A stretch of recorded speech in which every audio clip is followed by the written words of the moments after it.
கர்த்தருடைய நாமம் மகிமைப்படுவதாக.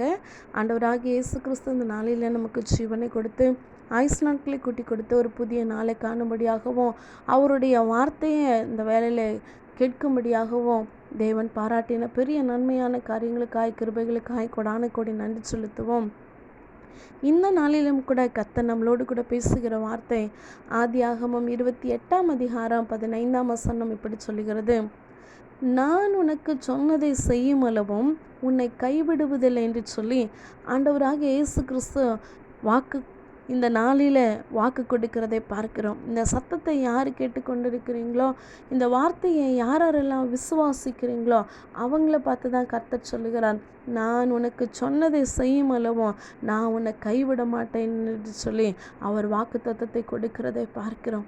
என் அன்பு சகோதரனே சகோதரியா, ஒருவேளை மனுஷங்களை நம்ம நம்பிக்கொண்டிருக்கலாம், நம்மளுடைய நண்பர்களை நம்பிக்கொண்டிருக்கலாம், நம்மளுடைய உறவுகளை நம்பிக்கொண்டிருக்கலாம். அவங்க எனக்கு வாக்கு தத்தத்தை கொடுத்துட்டாங்க, அவங்க எனக்கு வாக்கு உரைச்சிட்டாங்க, எனக்கு என் கூடையே இருப்பேன்னாங்க, எனக்கு வேணுன்றதெல்லாம் செய்வேன்னு சொன்னாங்க.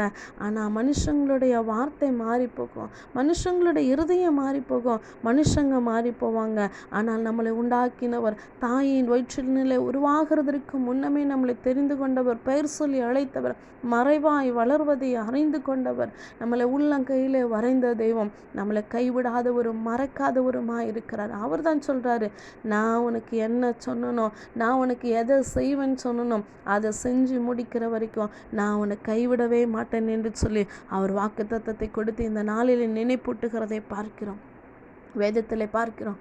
ஆபிரகாமுக்கு தேவன் வாக்கு தத்தத்தை கொடுத்தார். ஆபிரகாமினுடைய மனைவி சாராளுக்கு கற்பம் செத்து போயிருக்கலாம், ஆபிரகாமுக்கு வயசாக இருந்திருக்கலாம், சாராளுக்கு வயசாக இருந்திருக்கலாம், அவங்கள சுற்றி இருக்கிறவங்கள என்னென்னமோ சொல்லியிருந்திருக்கலாம், அவங்களுடைய நம்பிக்கை இழந்து போயிருந்திருக்கலாம். ஆனால் வாக்கு தத்தம் கொடுத்தவர் சொன்னதை செய்யும் அளவும் கைவிட மாட்டார் என்று சொல்லி ஆபிரகாம் விசுவாசித்ததுனால தேவன் சொன்னப்பட்ட வாக்கு தத்தம் குறித்த நாளில் குறித்த பிரகாரமாய் தேவன் கற்பத்தின் கனியை கொடுத்தார் என்று சொல்லி பார்க்கலாம். கற்ப செத்து போனாலும், நம்பிக்கை இழந்து போனாலும் தேவனுடைய வார்த்தை ஒரு நாளும் மாறாது. அவர் சொன்னதை செய்யும் அளவும் கைவிடாத கர்த்தர்.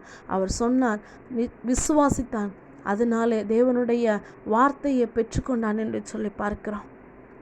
ஈசாக்கு தேவனுடைய வார்த்தையை நம்பினதுனால 100 மடங்கு தேவன் ஆசீர்வாதத்தை கொடுத்தார். யாக்கோபை பார்க்கிறோம், வெறும் கையோடு கூட போன யாக்கோபு, ஒன்றுமே இல்லாமல் போன வெறும் கையும் கோலுமாய் போன யாக்கோபு திரும்பி வரும் பொழுது 2 பரிவாரங்களின் ஆசீர்வாதங்களை தேவன் கொடுத்தார். போன இடத்துல ஏமாற்றப்பட்டான், மனுஷங்க நிமித்தமாக ஏமாற்றப்பட்டான், நம்பி ஏமாற்றப்பட்டான். ஆனாலும் தேவன் ஒரு வாக்குத்தத்தை கொடுத்தார், இந்த தேசத்துக்கு நான் உன்னை திரும்பி வர பண்ணுவேன், நான் உனக்கு சொன்னதை செய்யும் அளவும் கைவிட மாட்டேன் என்று சொல்லி தேவன் வாக்குத்தத்தத்தை கொடுத்ததுனால போராடி செபிக்கிறார், நீர் என்னை ஆசீர்வதித்தால் ஒழிய நான் உம்மை விட மாட்டேன் என்று சொல்லி. ஏன் அப்படி ஒரு வாக்குத்தத்தத்தை கொடுத்திருக்கிறார்? நான் உனக்கு சொன்னதை செய்யும் அளவும் கைவிட மாட்டேன் என்று சொல்லி வாக்கு தத்தத்தை கொடுத்ததுனால யாக்கோபு போராடி ஜெபித்தான், 2 பரிவாரங்களின் ஆசீர்வாதங்களை பெற்றுக்கொண்டார் என்று சொல்லி பார்க்கிறோம். என் அன்பு சகோதரனே சகோதரியா, உங்களுடைய வாழ்க்கையில் தேவன் வாக்கு தத்தத்தை கொடுத்திருப்பார், அநேக காரியங்களை குறித்து பேசியிருப்பார். நான் உனக்கு இந்த காரியங்களை செய்வேன், நான் உன்னை குறித்து இந்த நோக்கத்தை வச்சிருக்கிறேன், நான் உன் மேலே இப்படியாப்பட்ட தரிசனத்தை வைத்திருக்கிறேன், நான் உன் மேலே இப்படியாப்பட்ட நோக்கத்தையும் திட்டத்தையும் தீர்மானத்தையும் வைத்திருக்கிறேன் என்று சொல்லி, அழைப்பை வைத்திருக்கிறேன் என்று சொல்லி, இதுக்காக தான் நான் உன்னை தெரிந்து கொண்டு இருக்கிறேன் என்று சொல்லி தேவன் நம்ம கூட பேசியிருந்திருப்பார்.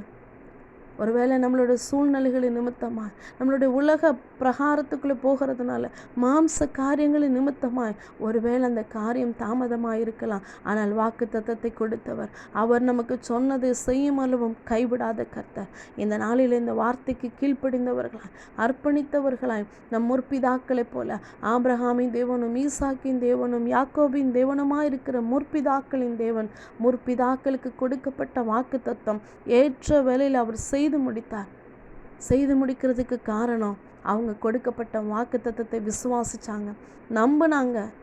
மனுஷங்களை பார்க்கல, சூழ்நிலையை பார்க்கல, அவங்கள சுற்றி இருக்கிற காரியத்தை பார்க்கல, சரீரத்தை பார்க்கல, பலவீனத்தை பார்க்கல, வாக்கு தத்தத்தை கொடுத்தவரை பார்த்தாங்க.